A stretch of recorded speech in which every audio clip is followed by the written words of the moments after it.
Welcome to Friends and Fiction. 4 New York Times bestselling authors, endless stories. Novelists Mary Kay Andrews, Kristen Harmel, Christy Woodson Harvey, and Patty Callahan Henry are 4 longtime friends with more than 70 published books between them. Together, they host Friends and Fiction, with author interviews and fascinating insider talk about publishing and writing, to highlight and support independent bookstores. They discuss the books they've written, the books they're reading now, and the art of storytelling. If you love books and you're curious about the writing world, you're in the right place.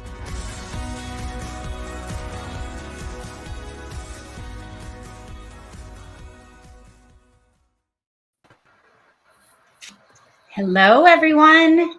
It's Wednesday night, and that means it's time for Friends and Fiction. It's the happiest night of the week when our community gathers to talk about books and stories and writing. I'm Mary Kay Andrews. I'm Kristen Harmel. I'm Christy Woodson Harvey. And this is Friends and Fiction. 4 New York Times bestselling authors, endless stories to support indie bookstores, authors, and libraries. Tonight, we are so excited because we are talking with Amor Towles about the Lincoln Highway, about inspiration, about his writing process, and about mythology, because you know how I am about mythology. We do. I know. And I am sure I'll sneak in talking about one of my favorite books, his debut, Rules of Civility. But before we get rolling, we want to express our gratitude to Gallery Books, who publishes our Christy and our Kristen, for their ongoing support of the show. Yes, we really are so grateful to Gallery. And as you know, we're also grateful and want to encourage you to support indie booksellers when and where you can. And one way to do that is to visit our own Friends and Fiction bookshop.org page, where you can find Amor's books and books by the 4 of us and our past guests at a discount. Of course, at bookshop.org, a portion of each sale through the Friends and Fiction shop goes to support indie bookstores. And it also helps support this show. So if you enjoy watching, this is a great way to support our guests, indie bookstores, and the Friends and Fiction group all at the same time. Uh-oh. You're on mute. I'm so sorry. I'm just chatting away. Don't forget that our spring box is now available for order from Friends and Fiction, from our friends at Oxford Exchange. Order now, and you'll receive my March release, The Wedding Veil, Mary Kay's May release, The Homewreckers, both signed first editions, hopefully on Pub Day. And you know what else? A special Friends and Fiction notebook complete with sticky flags for marking all your favorite pages. We hope you're out of sticky flags when you're done. Yeah, exactly. I'm sure there will be lots of favorites. So now we are almost finished with the very first month of our Friends and Fiction Reading Challenge, which we're so excited about. Each month of the year, there will be a different reading prompt, and we challenge you not only to complete all 12 months, but also to keep track of what you've read this year. One way to do that is with our beautiful reading journal designed by us in conjunction with the independent bookstore Oxford Exchange. It has this gorgeous Friends and Fiction blue linen cover and plenty of space to record your thoughts on what you're reading. So this month's prompt for January was debut novels, and February is memoir or nonfiction. And I was just thinking how perfect that is because Wade Rouse was just on with the book club on Monday night, chatting with Brenda and Lisa. And I think he's written, if I'm not mistaken, I think he's written 4 memoirs. Oh, wow. Yes, which I didn't realize, which is amazing, like under his own name, Wade Rouse. So for any of you who belong to the book club, who turned up there, maybe one of those books would be a great choice. But there's lots of beautiful memoirs and nonfiction out there. So go start choosing your book and grab a journal, just like this one from Oxford Exchange, to record it all if you want. Engage on the Facebook page and tell us what you chose. Our friend Anissa Armstrong will post about each challenge, and it will be in the pinned announcements. We do not have memoirs. Nobody wants to read. Nope.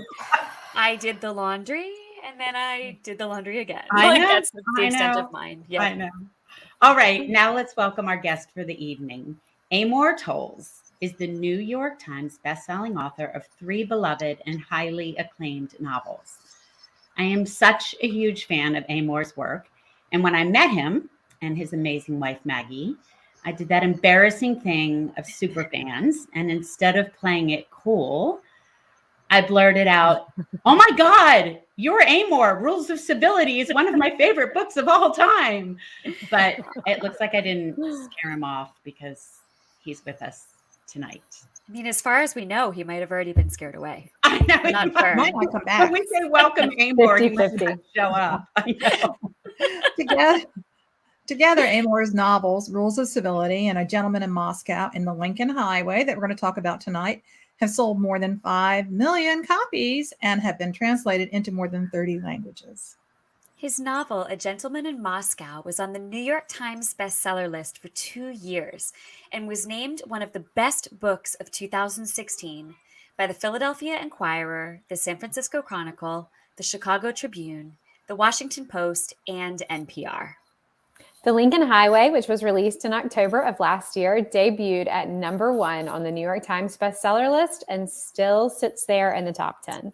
If you haven't seen it, you've been hiding on a deserted island because this book has been everywhere. After growing up in the Boston area, Amor graduated from Yale and received an MA in English from Stanford University.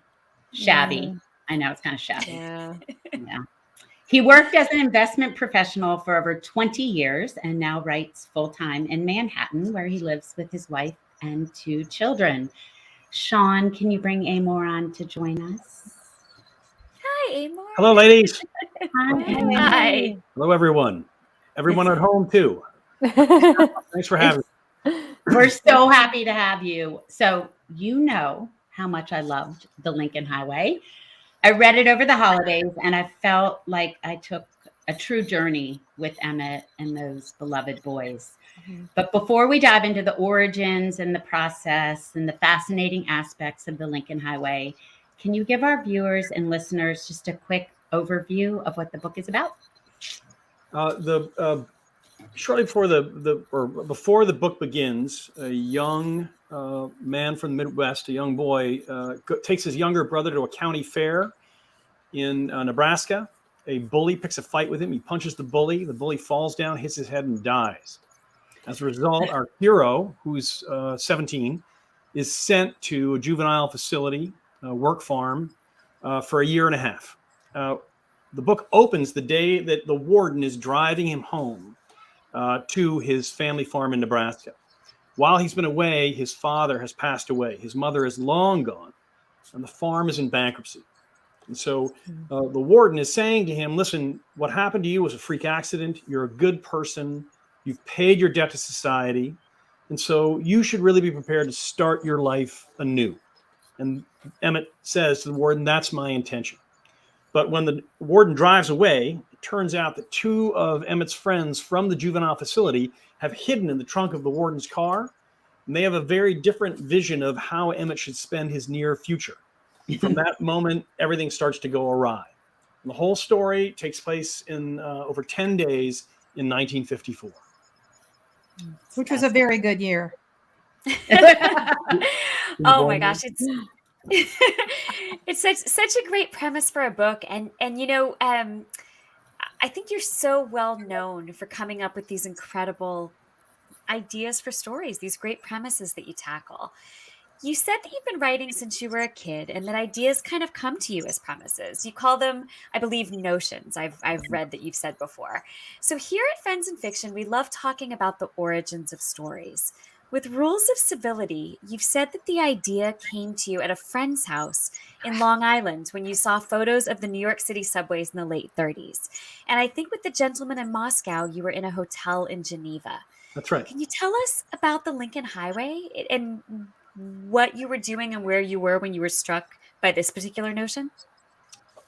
Okay, so everything you said is absolutely right. And for me, over the course of my life, I do have these notions, these premises that I usually can describe in a sentence, like a man gets trapped in a hotel for a long period of time. You know, that's sort of the notion that struck me. that eventually became A Gentleman in Moscow. Now, when a notion like that comes to me, usually, and it's interesting to me, a sort of an idea for a story, usually within minutes, it comes in more shape than that. So in the case of A Gentleman in Moscow, as soon as I had the idea of a guy trapped in a hotel for a long period of time, I immediately was like, oh, it should be set in Russia. That'd be great. And it could be an aristocrat. If we start shortly after the revolution, an aristocrat born in the 19th century gets sentenced to house arrest in a fancy hotel across the street from the Kremlin, and he's going to spend 30 years there, cover the entire Stalinist era. You know, all that was in the first couple of minutes. And then over the course of a couple of days, I'll start to build out a scaffold of the story. Who are the other characters? What happens? What are the major events? Once I've done that, and I'm still interested, then it's kind of a multi-year design process. I call it design, where I'll just keep thinking about the story in the back of my mind as I'm going about other things and filling out notebooks with more and more detail about this story. Eventually, after a couple of years, I've imagined the story to its full extent or to a great extent. Then I write an outline and then I start chapter 1. So now your question's about the Lincoln Highway. And the truth is, I had this notion of the kid driving home, being driven home by the warden, ready to start his life anew, and 2 of his friends from the work facility being hiding in the trunk of the car. That was my original notion that caught my imagination. It was more than 15 years ago. I have no idea where I was. So it's not, usually I know, but that time I don't remember. But what I can tell you is that within minutes, again, I was like, oh, it's going to take place in the mid-50s. He'll be on a farm in Nebraska or Kansas. They're going to end up going to New York in a car, and the whole thing's going to take 10 days. And all of that was very, very quick. But then you shift to like the notebook stage. You know, like, so this is this is not the earliest. This is one of the notebooks for the Lincoln Highway. This is 2017. Amazing. Wow. The first one is 2014, and it looks like that. You know, it's just handwritten notes of me sort of Wow. thinking, oh, you know, one scene after another. What would that place like? What's the background of this character? Why is this character doing that? What might be the first paragraph of this chapter? You know, it's that kind of work, and it's all done, as I say, years before I sit down to write chapter 1. That's fascinating. When you sit down filling these notebooks, are you doing them in any sort of order or with like a purpose to them? Or is it more you sit down and kind of whatever comes to you, you're jotting down and you put it in order later? It's more the latter, in that Wow. I have the scaffolding that tells me early on what the sequence of events is. Okay. But when I'm filling the notebooks, I'm not moving in chronological order across the narrative. It's a little bit whim based, which is that, you know, I'll be like, oh, you know, today I'd like to work on, you know, like in the Lincoln Highway, several days into the story, the two brothers end up on a train. And so it might be, you know, I'll sit down and say, hey, I'm going to think about the train ride. You know, how do they get on the train? What happens on the train? Wow. They get split up. Yeah, they're going to get split up. That's what's going to happen. And Emmett's going to have one encounter and Billy's going to have a different encounter. And then you start to dig deeper into those. And so as I say, I may not have been working on the day before, the chapter before that. I may have been working on something entirely different, but I'll sort of hone in on some section of the book and work on it for a period of days, imagining it. And then I'll kind of move on to something else. It could be anywhere in the story at this stage. When I write from the beginning of the book towards the end. Then I'm writing chapter by chapter in the order in which they occur, because I want the language to accumulate in a very particular way. What a fascinating process. Is it? Sean, I think we have a there they picture. are. Yeah, there they are. I had a There's a picture of the notebooks. Yeah, and that the one on the bottom there you can't read that's a 2014. And if you look closely, if we zoomed in on that, you can see the top. It says unfinished business, because that's what the original name for this book was when I began writing the notebooks, 8 years ago. Wow. So, Amor, I've read that you want to force yourself to do something new with every book. So, in your words, to kind of retool every element of your craft. How did you do that with this book? And what makes you want to do that? I mean, your first book was such a success. It would be so easy to have just said, gosh, I got it right. I got it right the first time. Let me do that exact same thing the next time. Yeah, Why do you basically reinvent the wheel each time? I think that's incredible. Yeah, you're right. Because Rules of Civility begins on New Year's Eve going into 1938, and it ends exactly a year later, kind of in the New Year's Eve going into 1939. I could have just written 1939. That could have been the next book, But as someone who, when we all approach our craft differently, and we may all approach our craft differently in each book, right?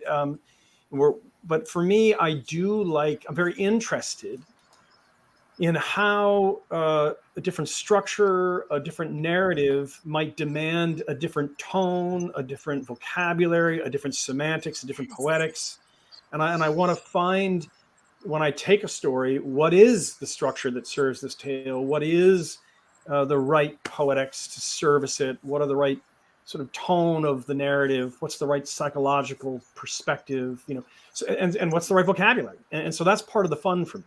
But probably in the case of Lincoln Highway, for those who know my work, the biggest change, without question, going from writing A Gentleman in Moscow to writing the Lincoln Highway, it's not the move from Russia to the Midwest, or from an aristocrat in middle age to a bunch of kids, or even from the 30s into the 50s. It's not. The biggest challenge is going from a 30-year story to a 10-day story. Yeah. Oh, Yeah.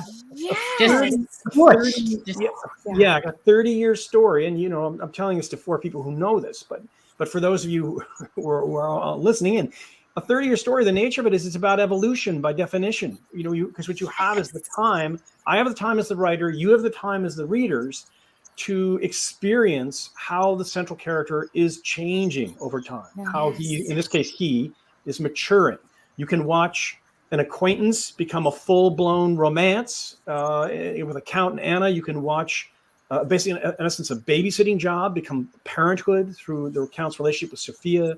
You can watch a job sort of gotten out of short-term necessity become deep friendships. This is about evolution, and you're watching the country evolve at the same time.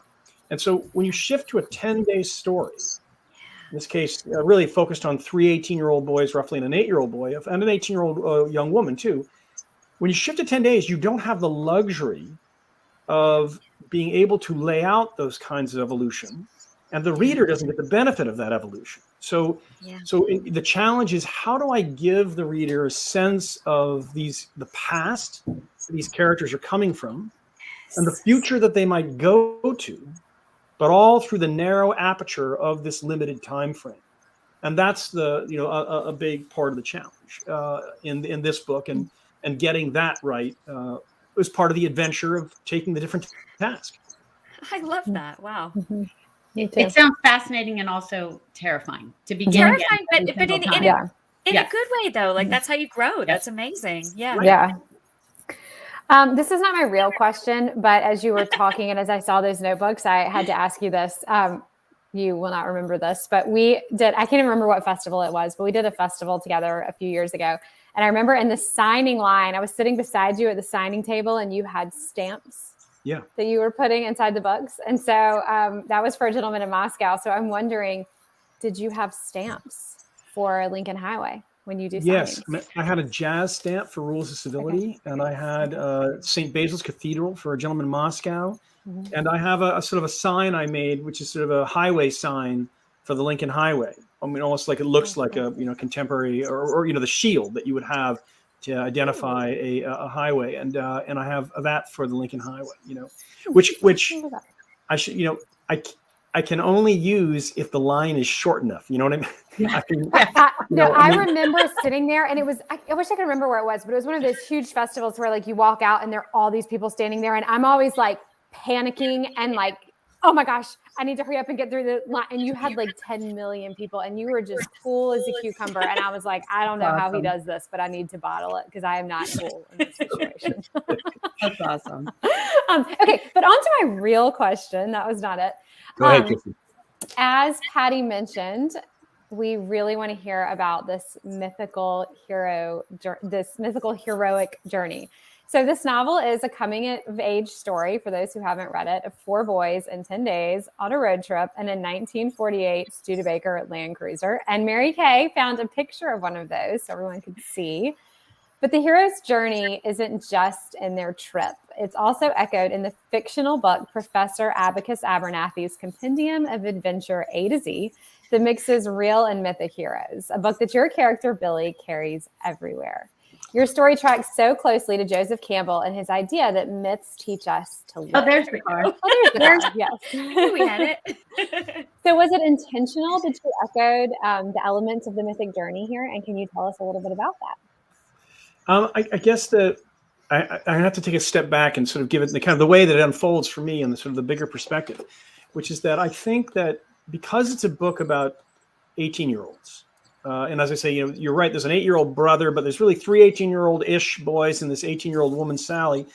And I think what's interesting about that moment in our lives, all of our lives, is that from the time that we're 0 to 16, all of us are receiving instruction of a variety of kinds from different sources. We're receiving it from our parents, from school, from our church, and from the community at large. And the instruction is coming in all kinds of forms, but it is basically to tell us who we should be, what's right and wrong, how we should interpret the world, what we should expect of ourselves, how we should treat others. This is all being sort of communicated to us between 0 and 16. But around the time we turn 17 or 18 or 19, we suddenly have this sort of revelation that we get to decide this all ourselves, actually. We don't have to follow all this instruction that we've been receiving. We have the right to figure out what we think is right and wrong, what we are capable of as individuals, what we should do with our lives, how we should treat others. And when that moment comes, which of course is very exciting for us all when it happens, inevitably there's a degree to which consciously or unconsciously we shed what our parents told us or the school told us, the church told us. And we say, I will never do that, and redirect ourselves.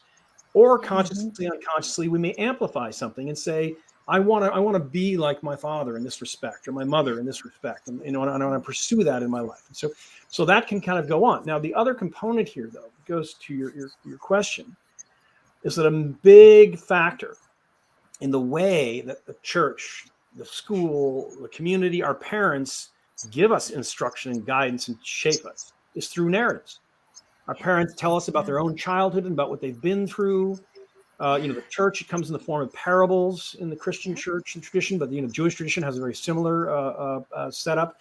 Obviously in school you're reading novels and history books. So narratives are a part of the means by which we are shaped. And so each of the kids in the story has narratives which they're kind of carrying with them, which either they're going to follow or it's shaped them. And, in the case of Duchess, who's a kid who kind of grew up in a tough section of New York. His father was a failed Shakespearean actor who ended up kind of a drunken con man / performer on dying vaudeville. Duchess was surrounded with people like his dad. And so what he saw was sort of the great mythic stories for him of all these crazy performers, who had big personalities and outsized personalities and doing, magic shows or escape artists or what have you. And he has his father. Duchess is not really educated. He's his father doing the same, say, 20 Shakespearean monologues over and over and over. He's heard them hundreds of times. And he's never seen the plays, not necessarily, really, probably, but he's heard these monologues, these famous Shakespearean speeches. And so that infuses him. But meanwhile, you have Sally, who's obviously very affected by her upbringing in the church. And she's constantly talking about the parables and criticizing them or reversing them or adopting them to depending on how she's feeling. And for Billy, we really have this book of mythic heroes. So whether those are heroes from history or from classical mythology or from novels, this book of 26 stories of 26 male heroes is what he has. And he's read it 20 times and it sort of shapes his vision of the world. So each of the characters has their own sort of narrative that they're filtering and that affects how they see the world and what they think about. Now, I'll stop because I'm going on too on about this, but I lay this all out because it's kind of going back to the question is, once you instill this story, this book of stories, it's very natural for where Ulysses is one of the stories in that book. The life of Achilles is in the book, the boys' book, that those would start to trickle up through the narrative in their own way, because of course they're on Billy's mind. And so it became very natural to kind of bring to the surface these stories that Billy was reading, and to see how they started to mirror or contrast or influence the events that the young men were going through on their own adventure. And so, yeah, they kind of become together. That's incredible. You also leave these four boys mostly parentless, which is also pretty mythical. So can you tell us about that decision? Yeah, that may be it's probably laziness. I think that's what I think so. Oh yeah, that's the first word that comes to mind when I hear your process. Yeah. Slacker. Yeah, And the book is this big. I think we've all been through this moment, right? You have a narrative, and have you kind of think what it's about, or you have some sense. I have sort of an unspecific sense of what my books are about, but I have a sort of a sense of direction or whatever. Is that you then start to make decisions about what's in and what's out, and I call it the great circle, and the grand circumference is really the way I'm saying great circle because of Maggie Shipstead, but it's the grand circumference the way I normally think of it. And then the grand circumference is you take your story and your protagonist, and this circle gets drawn around, and everything that matters to the tale is within that circumference and needs to be in the book. And everything that doesn't serve the story in that way should be outside that circle, and because otherwise it gets in the way. Yeah. So there's this sort of not a very scientific process. A lot of it's instinct for me of beginning to make choices of who are the characters, who are the bit characters, how many places are we going, what kind of conversations are we having, and in what detail, how many objects do we are going to be introduced to. I mean, good Lord. And so, and some of that is what about the family life? And I think that in approaching this story, my instincts very early on, where this is about the kids and it's about them inventing themselves. And they're going to have this very strong sense of their parents that they've inherited. Duchess is clearly very affected by his father's sort of almost the ghost of his father's presence and the loss of his mother as a young person. Billy is very affected by his mother, who Duchess's mother died. Billy's left home, probably because of what we would call postpartum depression at this time. But so the influence and the Billy and Emmett's father has died, but has a huge influence on Emmett because of both the fact that he was an honorable person, but he was also a man of folly. A guy who wanted to be a farmer but wasn't very good at it and kind of ran the family into bankruptcy as a result. And Emmett both admires and it's driven crazy by that fact of his father. So I had my instinct was I wanted the power of the parenting, the parental impact to be very felt. And we're going to learn about those things and we're going to see it in the way the kids behave. But it's really about them beginning their own life and trying, as I said earlier, to steer clear of that stuff or respond against it or to save what little sliver of it mattered to them. And so it was for the purpose of the story, it was the parents got pushed outside the grand circumference, by whether it was through death by illness, disappearance by abandonment, or being on the run, and the kids were really going to get the territory of the story to themselves, at least on the ground, while the parental influence was going to constantly be sort of barraging them through their memories. So it's sort of like that. That's kind of the way that ended up happening. But that's why I say it's kind of lazy, because it would have been so much more complicated to have the parents there all the time. Good Lord. As somebody who's had to cut, who writes long anyway, I totally get that. We're just sort of segueing into point of view. Yep. And in Lincoln Highway, we don't just get one POV, we get 6. And I have to tell you, I was just thinking about when you were talking about my favorite quote from this book comes early on.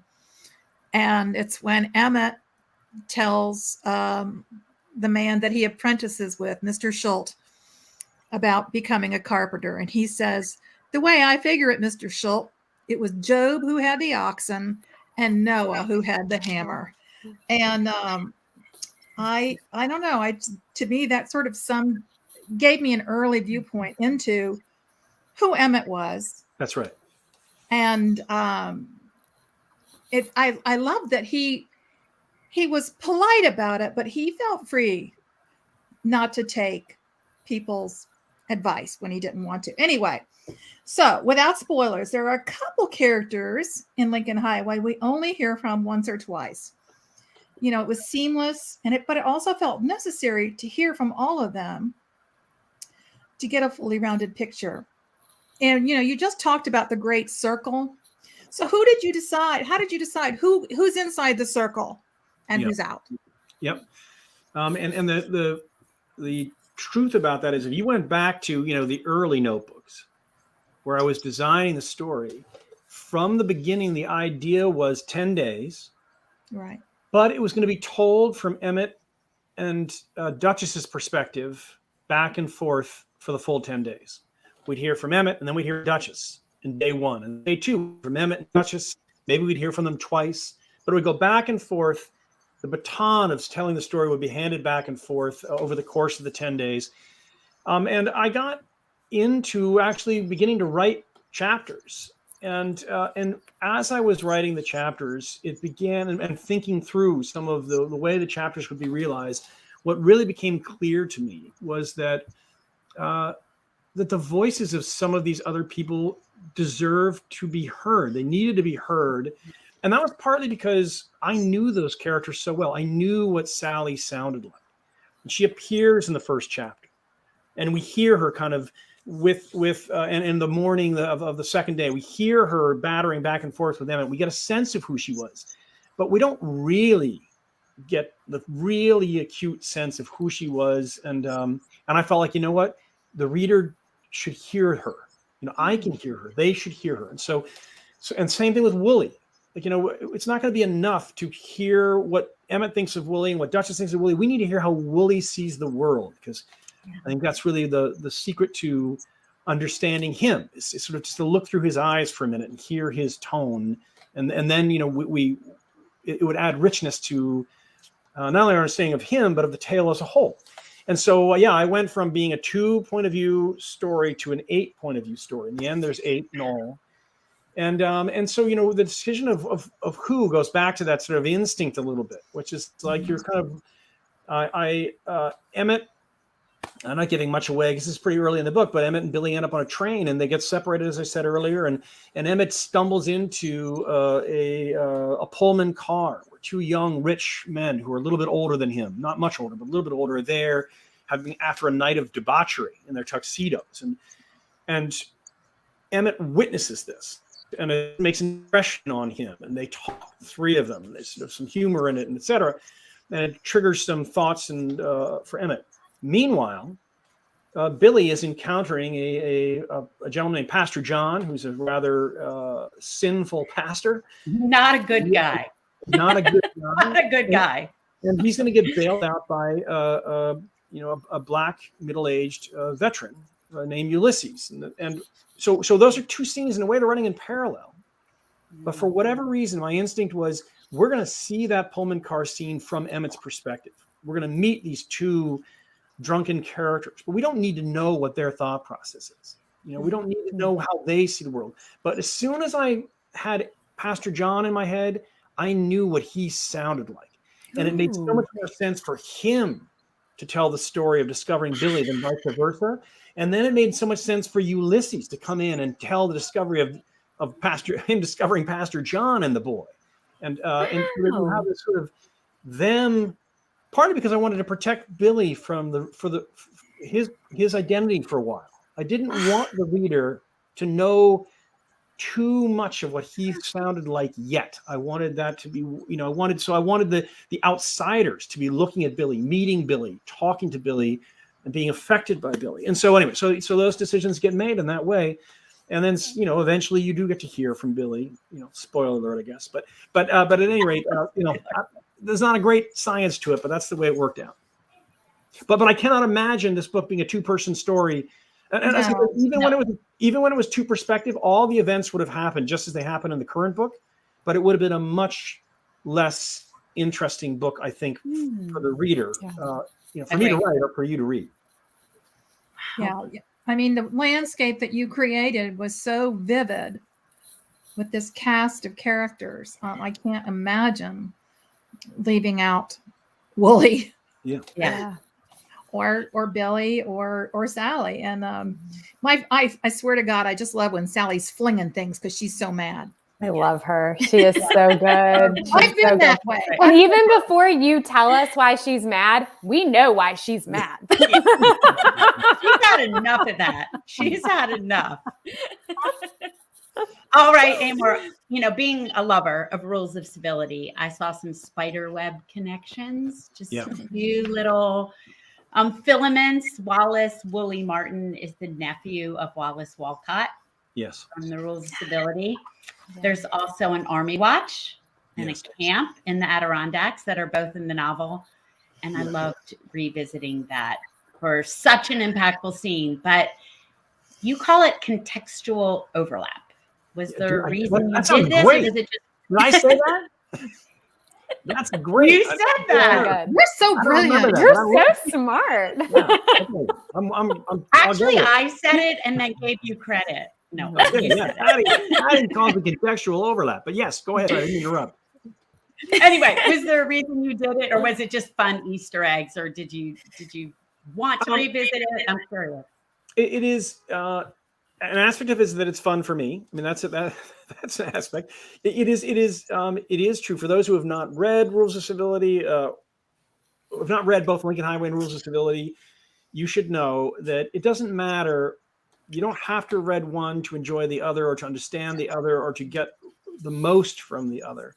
But there are narrative overlaps between the two books, and I think that for someone who's read the two books closely and is fond of them, it does add a dimension for them, and that I think could be interesting and entertaining, I guess, and thematically intriguing. I guess the reason why do I do it? It goes back to being a young reader and loving in, say, Faulkner, when you would run in to someone that you had read about in a different Faulknerian story, because he had his Yoknapatawpha County, we're Oxford Books is our bookstore of the night, correct? Am I right? Do I get it right? Yeah, Exchange. Yeah. The Oxford Exchange. Oxford Exchange. Within 2 miles of Oxford Exchange, and which is a terrific store, by the way. I love those guys. Within 2 miles of the store is Faulkner's house, and you can go there. And on the wall is the map he drew of Yoknapatawpha, where he's written in, and you can buy a reproduction of it, which I have in my office, which is all his sort of notes, his reminders of who was where and where did people live and what events happened, in this, what he called his postage stamp of the world, his little postage stamp of the world. And so he's created this mythic community. And over the course of multiple novels, many short stories, there are these overlapping elements. The family of the Sound and the Fury and Absalom are the same family, two of his most important books. But like a great example to me is he's got this family who's wily and illicit and brusque, called the Snopes. The Snopes, and they sort of show up.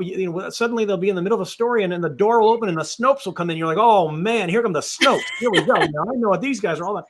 And it was always so exciting, as I said, when these moments would happen. And it's like a door opening up in one narrative, and you can kind of, the light from the other narrative suddenly shining in. You can kind of see through the window. Oh yeah, that's right. That's that whole group of events is just out through that door, and that I can make connections or not, depending on my interest in doing so. So as I've written my books, I have enjoyed, at some point during the imagining of a book, suddenly I'd be like, oh, you know what? Wooly should be Wallace's nephew. That makes so much sense because they're so alike, and they come from the world in such a similar way, and they confront the world in a similar way, and so you kind of have these connections. Dickie Vanderweil, who's a character in Rules of Civility, appears in A Gentleman Moscow, plays a very central role in A Gentleman Moscow, for those of you who've read those books. But he's a young, sort of carefree, somewhat careless, almost a dilettante in Rules of Civility. In Gentleman Moscow, it's 15 years later. He's been through the war. He's been an officer. He's now the attaché to a general, and eventually he's working in the State Department, i.e. for the CIA. But his personality is the same. The way he relates to Katie and the way he relates to the Count is the same. And the sort of casual carefreeness that has wisdom behind it plays a role in both Katie's understanding of herself through conversations with Dickie, and the same thing happens to the Count. He has critical breakthroughs in his own thought process because of this sort of carefree conversations with Dickie, who is easy to take for granted as an individual. So I enjoy sort of following Dickie into the story, and that's a pleasure to me. But also, as I say, it's one of these doors that open up that's fun for me. As a reader, it feels like we're in on a secret, right? Yeah. If you notice without being told, I'm like, oh yeah, I know that army watch. I'm in on this secret, right? You feel like I said, there's this kind of spider web connection, so that your stories are part of a bigger whole and not so separate, even though they are. Okay, we could obviously ask you questions until midnight, and we have so many more of them, but we promised we wouldn't do that to you. And I cannot believe how many live questions are rolling in. They are so many. So let's try and get to some of them. Kristen, do you want to kick us off? Ask a couple. Yeah, we have a ton of questions specifically about the notebooks, which is great because I have a lot of questions about the notebooks too. In fact, I would like to do an entire second hour just like the notebook deep dive with Amor Towles. But okay, I'm going to combine two of them kind of into one question. Kathy Hamdy Swink would like to know, does he take his notebooks everywhere? For instance, does he take them on vacation? And how many active notebooks are there at once? And also Diane Clark would like to know, have you started writing all of your books by writing in notebooks, or has that evolved as your career has evolved? I've always used them.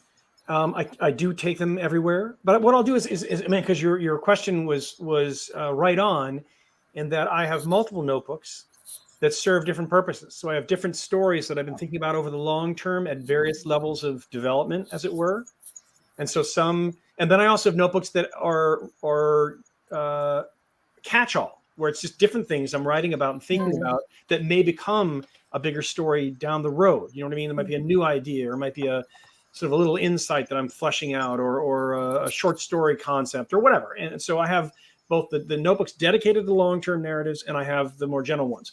When I travel, I'm probably carrying one of each of those. I'm carrying general, which I can use at any time for any purpose, and I'm carrying probably whatever narrative I'm delving into deeply. My typical day is I am at this desk at let's say around 8:30 or something like that at work. But at noon, and I tend to work on a keyboard at my desk. At noon, I will take a notebook to lunch. I'll go to lunch by myself in New York. I'll sit at a bar at the bar of a restaurant. And I will there write by hand, kind of during lunch, where I'm beginning to think about, let's say, what I'm going to be working on the next day, fleshing that out in greater detail. So they do travel with me. I do have multiple books. I do have multiple ideas that I have not fully realized yet, and that I continue to think about. And I want to know how you get the covers to look like that. That's my new one. Oh, cool. Come on, flash it again. I'll hold it up. Come on. All right, Christy, you want to? Okay. Yeah. So do you stamp the covers? That's what Patty. I have little. Yeah, exactly. That's a little rubber stamp. Okay. Okay. Carrie Soderman wants to know. I love this question. Have you ever had an idea for a book, started writing it, and then decided it wasn't going to work?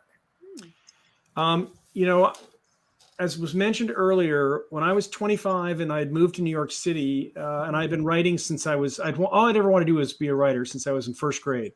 Wow. And I had written in high school and in college and in graduate school, and I was published in the Paris Review when I was about 24. Wow. And then, Shabby. I'm telling you, shabby. Yeah, I know. You're such a slacker.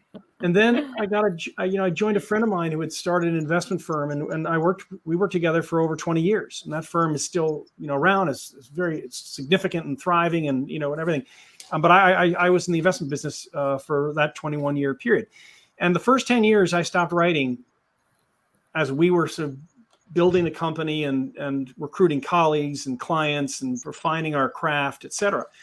But I kind of knew I got to get back to writing, or I'm going to really end up being bitter and miserable as an older person. And so when I was about in my 30s, I set out to write a novel, and it took me about 7 years And by the end of the 7 years, I didn't like the book, and so that ended up in a drawer behind Oh, in my, well, I don't like to think about it very often, but I just spent, and then so what I want, and I was like, listen, if you spend 7 years creating a work of art you don't like, you should reflect on that. That was my opinion, and so I did. I reflected on it, and a big thing that stood out about what was wrong with that project is that it was not outlined.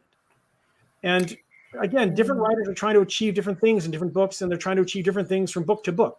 But so far, I'm very interested in how a novel can have a symphonic impact on the reader. And what I mean by that is I'm interested in how, and I want to achieve for the reader that in a book of mine, like in a great symphony of Mozart's or Beethoven's, that there are themes that are playing and being repeated and revisited over the course of the symphony, but they're being picked up by different instruments, played alone as a solo. It's in a slow, sad fashion by an oboist, but then suddenly it's been, for full orchestration by strings at a bigger tempo and with the horn section behind it. And I want the moods to rise and fall. I want the tempo to rise and fall, and there to be crescendos and solos, and but in this sort of fashion that feels like it all makes sense. And importantly, like in a great Mozart or Beethoven symphony, when you get to the final chords, the final movement, building and building, and the final chords, there's that moment where you're in the symphony hall and you're like, oh, there it is. That was beautiful. That's perfectly done. It shouldn't have been longer. It shouldn't have been shorter. It's a perfect conclusion to the symphony, and you feel fulfilled by it and excited by it, whatever. That's kind of what I want for my readers to experience from my books. And my point being, I can't do that if I don't outline the book carefully in advance, because otherwise I can't bring these sort of themes over different ways and have them come to a crescendo that kind of is the picking up what was from the first third of the book and amplifying it and revisiting it and expressing it in new ways for the reader. And I need to kind of think through the whole thing in advance in order to achieve that goal, I think.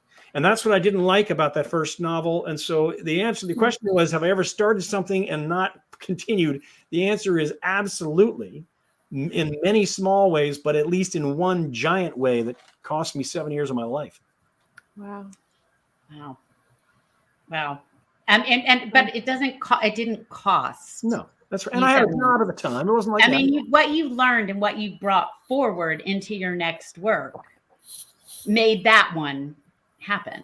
That is correct, Patty. Yes. Yeah. Mary Kay, you're muted. Mary Kay, you're muted, my friend. I'm asking if we have time for another viewer question. I had to mute because my dog was whining at the door. Do we have time for another? Yeah. Okay. I've got time. There's just so many. Yeah.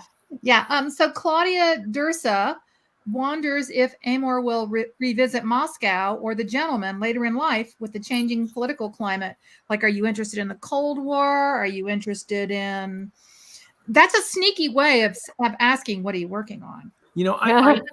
I'm not so far. I'm not too much of a sequel guy, and I really like to leave the future of my characters in the capable hands of my readers, and that's really, and I feel very happy with where the Count is at the end of A Gentleman in Moscow, and so I would not go further in the same way that I would not go further with Katie at the end of Rules of Civility.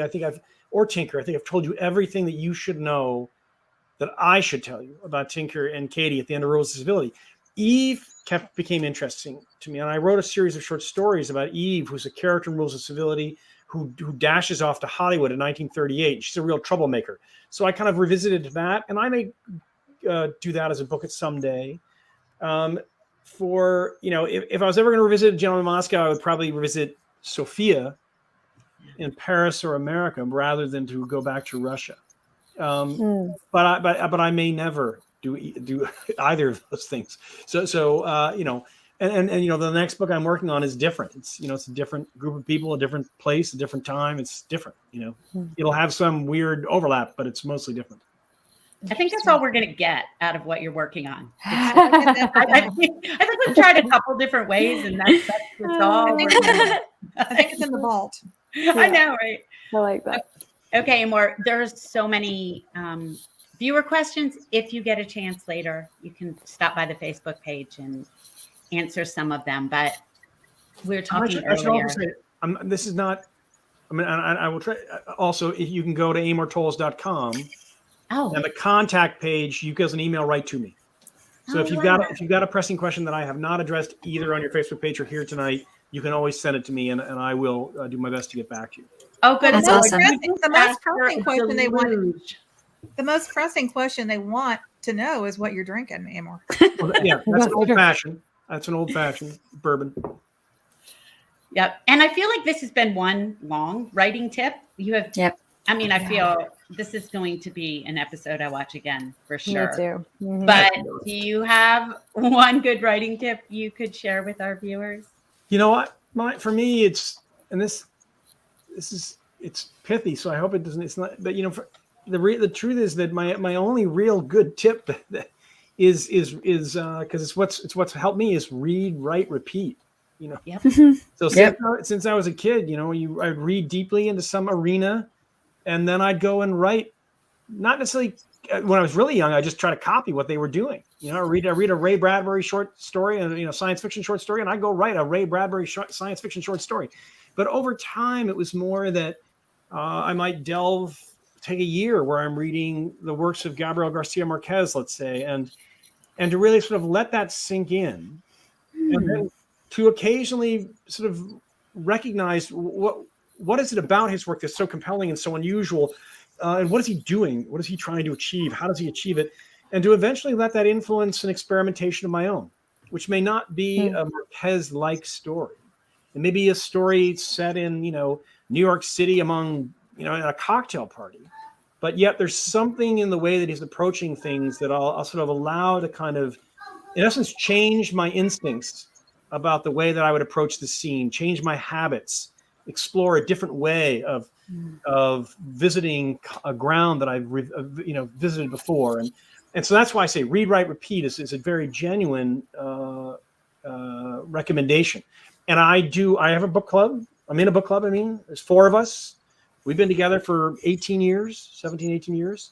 We meet on a monthly basis over dinner to talk about a novel every month, and we read by projects. So like I'm saying, we will take an author or a theme or a locale, and we will read 5, 6, 7 books in a row in chronological order. Wow. By that author, from that area, from that moment in time, as a way of sort of gaining a deeper understanding of, one of those things. And so I find that's been extremely fruitful for me as a writer. So now we obviously have to know what your book club is reading right now. We just finished a project on. We did a long-term project where we read Nobel Prize winners in literature who had not written in English initially, and so we read Thomas Mann. We read a lot of Thomas Mann. We read amazing Naguib Mahfouz, who's was the first person to win the Nobel Prize in literature who wrote in Arabic, and he wrote something called the Cairo Trilogy, which is 3 novels. There's a saga about an extended family in Cairo between 1900 and the Second World War. It's an amazing series of books. More recently, we just read Patrick White, who's the only Australian to ever win the Nobel Prize in literature. We read 4 of his books. And now we're just about to launch an extended visit to Ireland, starting with the works of James Joyce, but then moving on to other Irish writers. That's awesome. It's fun. I want to join the Irish. I know. I was going to say, Patty, that sounds like right up your alley. I know, right up my alley. Okay, Amor, if you wouldn't mind sticking around just for a couple more minutes, please. Yeah. We have one more question for you. Yeah. But first, we want to talk about what's going on real quick with our amazing Friends in Fiction community. Yep. Just a quick reminder that our Writer's Block on our Writer's Block podcasts, which we will always post links to under announcements each time a new one goes out. They pop up new every Friday. On the last episode, Ron and Patty were joined by Rachel Hawkins, our friend Rachel Hawkins, to talk about her new novel, Reckless Girls, which actually appeared in Entertainment Weekly this month and was reviewed in the New York Times this week. So we're super happy for that. We love Rachel. This week, Ron and our friend Nancy Johnson will talk with Lily Damalola Blackburn about diverse debuts.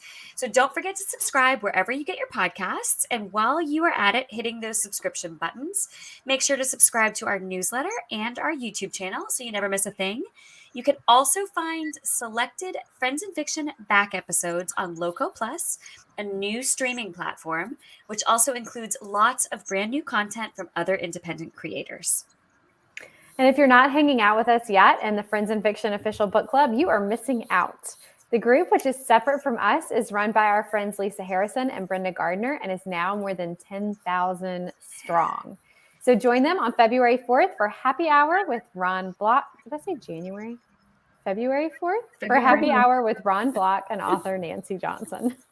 And make sure to join us for our next episode next week on Wednesday, right here at 7.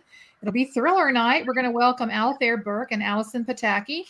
Then on February 9th, we'll host Marie Benedict and Fiona Davis, and Brenda Janowitz will join us for the after show. And if you're ever wondering about what our schedule is, it's always on the Friends in Fiction website and on the header graphic on our Facebook page. Okay, Amor. We love asking this. We ask it of almost anybody. And I know you grew up in Boston. I was right down there by you in Philadelphia. But what were the values around reading and writing in your childhood home? I know you wanted to be a writer since you were young, but what were the family values around reading and writing? Both of my parents were college educated, and my father was an English major in college, and ended up a banker. But he really admired, grew up, admiring Hemingway and Fitzgerald in the way that many young men of his generation did, and of course, not just their writing, but sort of their whole lives. He was so, with the expat aspect of Hemingway's life in Paris, and, Fitzgerald's sort of the glamorous life that he led, and, drinking with Zelda and the Plaza Hotel and heading out to Hollywood. And, so he just thought the whole thing was extraordinary. And the writing as well. And so I did grow up in a house where reading novels was very much a part of the fabric of everybody's personality.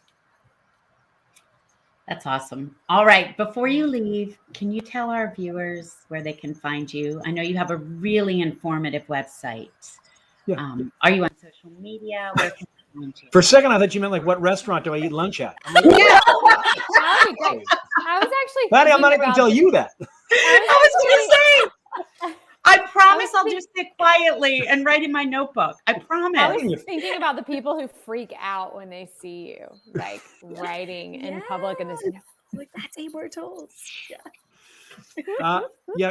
But yes, you can find me at amortowles.com is the easiest way. And I do put a lot of material up there. And as I said, if you go to the contact page, I do have I communicate with those on my email list a couple of times a year to let them know what I'm working on or thinking and stuff like that. And so you can obviously, join me there as well.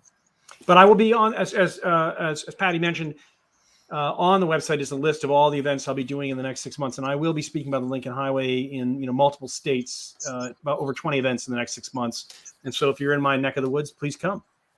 And I noticed on your Instagram today, you put the book tour. So if somebody's looking for it, they can find it there too. Twitter, Instagram, correct. Yes. Yeah. And I have a Facebook page. I'm not as good as you guys at keeping up to date on it. I'm totally impressed by all the different ways that you guys are reaching people. It's overwhelming. Amor, thank you so much for coming tonight. You are so much fun to talk to, and we've learned so much, and it's just been amazing. Thank you for coming. Thanks to the four of you, and thanks everybody listening at home. Thank you. Thank you. Have a good Bye, night. Amor. Great All right, meeting you. everyone. Now make sure you stay for the after show, and don't forget that you can find all of our back episodes on YouTube. We're live there every week, just like we are on Facebook. And if you subscribe, you will not miss a thing. So we'll see you in a minute at the after show.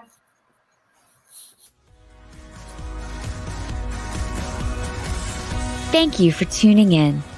You can join us every week on Facebook or YouTube, where our live show airs on Wednesday nights at 7 p.m. Eastern Time. Also, subscribe to our podcast and follow us on Instagram. We're so glad you're here.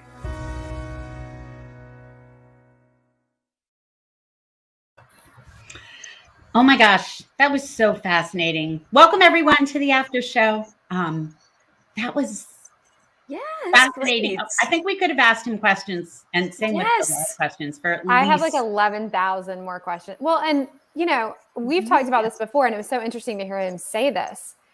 I remember reading Rules of Civility and loving it so much, and then picking up A Gentleman in Moscow and loving it so much, but thinking the same person wrote these two books. Like they just seemed so to hear him say that he totally reinvents himself every time makes so much sense. And I think it was so important for people to hear, or maybe it was only important for me to hear, that he spent 7 years on a novel that never saw the light of day. Yeah. Right? This astounding writer whose last 3 novels have, there's more than 5 million copies in print. And he has a novel he spent 7 years on that is in a drawer. It's crazy. Yeah, that's incredible. Yeah. I mean, it's a good reminder though, that he could have given up after that and thought, I'm not cut out for this. I'm good at the finance stuff. Let me go do that. But instead he had a dream and he stuck with it. And I think it's a good reminder to all of us, whatever we dream of doing, I thought it was interesting that he doesn't research in a linear way. Yeah. He just kind of lets himself go down those rabbit holes. Yep. And then once he's done that, he plots in a linear way and writes in a linear way. And I thought that was interesting. Yeah. On his website, there's a Q&A, and he talks about, which we didn't get to tonight, and I wanted to, but we didn't. He talks about why the Lincoln Highway ends up in the book and how those postcards end up in the book. And it came from falling down those research rabbit holes that then shifted the entire book. So interesting. Yeah, it's fascinating. So, I just was reading The Lincoln Highway and just finishing up Kent Kruger's This Tender Land, which I started listening to the audiobook when we had him on. And I wasn't listening except when I was on a road trip, and I haven't been on any. So I'm just now finishing up. But that's another epic Odyssean. Is that Odyssean? Yeah. Odyssean journey, road trip. And as Lincoln Highway is. And then I'm listening to our friend Colleen Oakley's upcoming book, which is a road trip about a elderly woman and her college dropout companion who are on the lam from the law. And I'm wondering if you all love a road trip novel like I do. Oh, love road trip novels. Yeah. And road trip movies. I mean, think back to Thelma and Louise. And road trips. I was just going to say, and I actually like road trips, right? As long as I'm driving and not in the passenger seat getting sick. Yeah. I read I cannot remember the name of this book, and I'm going to look it up really quick, but well, never mind. I'll tell you all about it in a minute after I look up the title, because it's really annoying to talk about a book when you can't remember the title. So I just won't tell you, but it was a road trip book and it was so good.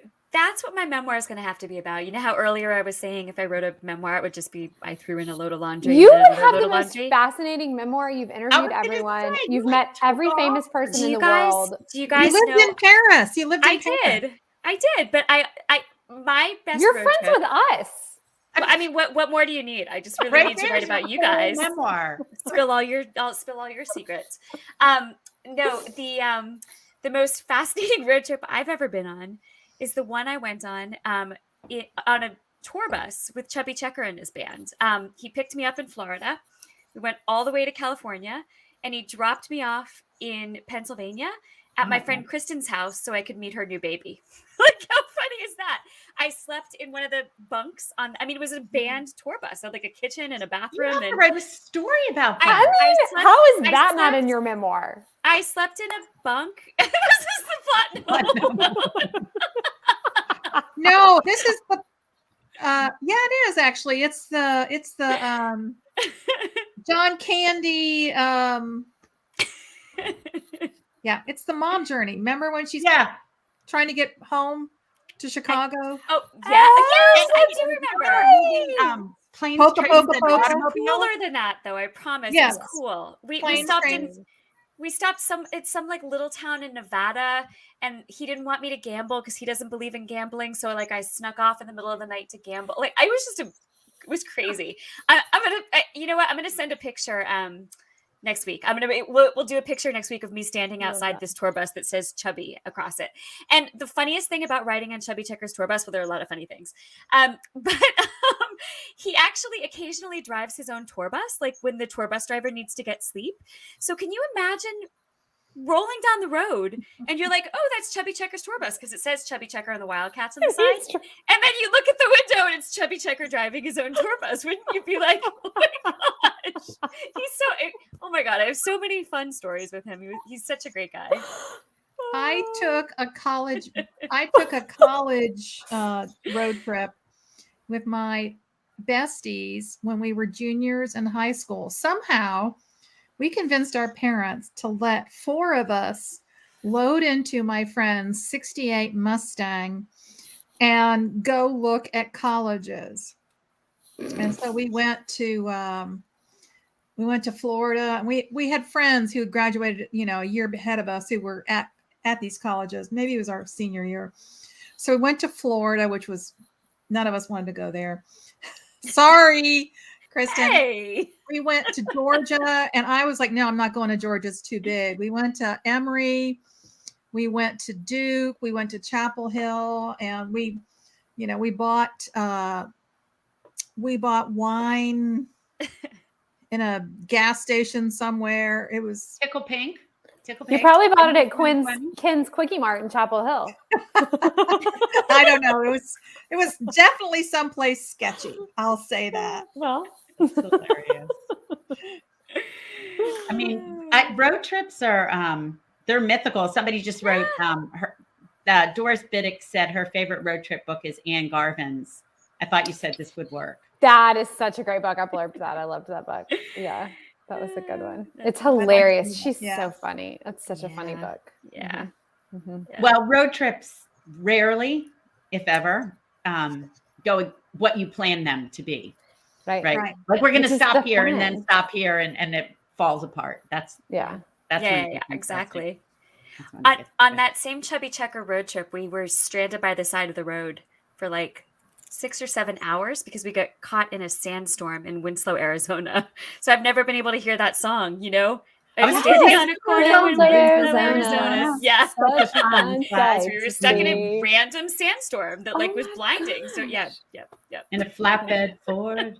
I've been on some really great road trips, but not with anyone famous. No. Meg's gone on a lot of road trips with me. Well, yeah, so she's bookstores been on are a road trip trips. with That's famous. true. Meg is my roadie. That's awesome. We've all been on road trips together. Oh, That's yeah. true. Yeah. And we're here to tell about it. Maybe we'll go on one again this spring. Wouldn't that be fun? So fun. Yes. Oh, I love it. Meg says, and we run into service ponies on our road trips. That's You guys have all the fun. I was actually thinking when I was saying to Amor that we did this book festival together, I can't remember where it was, but I distinctly remember waking up and there were these cows. It was in a town, and there were these cows that this ice cream company had brought in, and taking pictures with the cows. And wow. You're gonna have to go back and figure. I'm gonna have to go out back and look. what I just can't remember which one. But you know how they run together? It was years ago, and they just run together. Yep. All right, y'all. That was so much fun. Yeah, what a great night. And what are we now, what, about 2 months away from the wedding veil, right? Am I thinking? Yeah, How many 2 months, weeks? right? How many weeks? Yeah, I mean it's Yeah. 9 weeks from yesterday, so Yeah, and then that puts us probably at about 13 for the homewreckers, right? And 13 or 14. Yeah, that's crazy. It's crazy. Yeah. I can't believe it. I really can't. It's nerve-wracking and exciting, and It is exciting. People have been so nice. I got some really nice, I mean, I have along the way, but I got some really nice reader emails today that, when you're in those moments of like, oh my gosh, I have a new book coming out and is it good? And are people going to like it? Yeah. And you know how it just like makes your day when you get a good review or you get a good email or whatever it is. And you're like, okay, someone likes it. That's good. Someone likes it. Well, we've all read it. Love it. And We it's love very it. good. Well, and we think people would be foolish not to go out and buy the Oxford Exchange Spring box. Why would they Both not? books that Why Why come would they not? signed. It's a no-brainer. Well, I mean, Even you get them though- you get them autographed, Even though I know if I ask nicely, I'll get copies of your books. I'm going to buy that reading box because I want too. that sticky thing. Me too. I like notebook with this sticky thing. And then Patty, we don't have to make it weird when we ask for their autographs, right? Like we'll just have them. We don't have to be like, would you sign this? Like, make it it's not weird. weird if anyone else asks, but it's weird if we ask, I feel like. Don't make it weird. You remember when you were little? I don't know if they still do it. Kristen, you can tell us. When you went to Disney World and you took around the autograph books, the little autograph books. They don't you can't get near the characters anymore. They stand I think it's like a 6-foot distance because of COVID. So even like if you go to one of the character meals, they don't actually come to your table there. So they don't sign autographs right now. But prior to COVID, and I think in the COVID-free future, hopefully. So Well, we're gonna be like that with these sticky books. We're gonna be like, will you sign it for me? yeah. It's a big deal. Yeah, it's Excited. Well, speaking of things that we want signed, super briefly, since we couldn't get out of Amor what he's working on, what are you guys working on? My head's too full of it. I know. Yeah. Oh, we can answer that in a second, but I did want to say, Sean said there are a few questions in the chat about whether Oxford Exchange ships to Canada. I am 99% sure that they do. But they are extremely responsive. If you email the store, they will email you right back and you will have an answer in 30 minutes. I mean, maybe not after store hours, but you'll have an answer tomorrow morning if you email tonight. Right. So they're really accommodating and I bet you they would for maybe just a small additional fee. Okay, so now what's everybody working on? So my next novel is due. It was supposed to be due February 1st. I just asked for an extra week on it. I have written the end, but I've never written a novel that is in so many jumbled parts because the characters kept kind of shifting on me along the way. So I will have it done by February 8th. I can see the shape it needs to take. I know the fixes I need to make. I've highlighted things, in the manuscript. I know what I need to change. But that is what I'm working on now. It is my book that'll be out early next year, and it's World War II Paris and 1960 New York. I think people think sometimes that they forget that when we're not here, we're writing. Like we're at the desk, right? That pounding We're supposed away. to be writing. And you've got your page proofs, right? Yeah, I've got first pass page proofs that I'm doing. Let's see if I've got. Do you have a sample? I'm drinking wine here. Yeah, I'm drinking wine here. And I'm so terrified. Oh, that you're going to spill on the page proofs. Oh my God, I'm so terrified of that. Let me see. Where are the Don't do that. Hang on. Patty, what are you working on while she's searching? I am working on. What do you want to say? No, I can't say what it's about yet. I have to keep my lips zipped. Yes. But I did write the end. I did. So that's awesome. We'll see what will become of it. More to come. More will be revealed. And Kristen, you're working on your 2023, right? Yes. And I was lamenting to the ladies earlier that I can't quite write the end. And I'm 3 super short chapters away from the end. And I've started all of them. But it's like I just can't quite pull the trigger, which is just bizarre because I don't normally have that. But there's also something that Amor said really stuck with me. A lot of this story is about these women's backstories, the way they grew up, and the ways that we're raised, and the things that our mothers teach us, and how even when we think we're different, those things kind of stick with us. Like we're imprinted with these kind of views. Yep.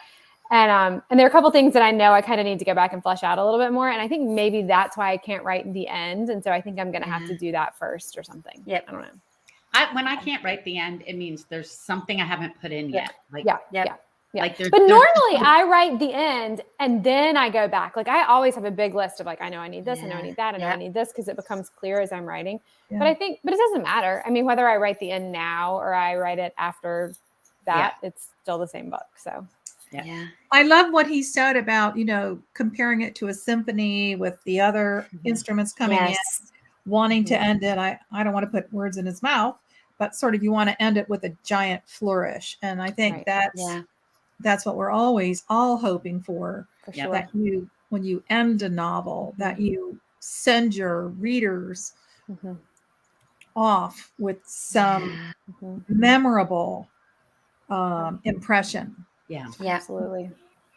So anyway, here's what there they are. The Dun, dun, dun.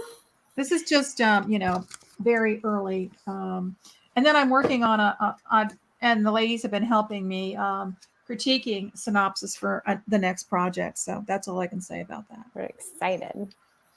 It's neat. I think that as writers, we keep so much of this to ourselves because it's kind of scary when you're mid book or mid synopsis or, in the middle of something to kind of put it out there. But, one of the great opportunities of having been part or being part of Friends in Fiction is that I've gotten to kind of intimately see the process of each of the three of you. And it's ugly. It's ugly, but no, it's been incredible because I think for the four of us, our processes are all different. Like we all very different. come at it in different ways, and we have different weak points and different strong points. And we talk a lot on this show about process, but it's really interesting, I think, to see it from the inside. That might be something we should talk a little bit more about. We really should. Yeah. We should do a podcast about it for sure. Yes. Yeah, but you know what? Dinner. My wine glass is empty. And I have to go play with my new puppy who I was going to show y'all on the show, but I don't know where he is. I think Will just took him out. So. Well, make him. We'll post it on the Facebook page. I will. I'll post him. Maybe I'll bring him on the show next week. Okay. Yeah. I mean, all right. Bye, ladies. Good night, everybody. Bye. Have a nice night.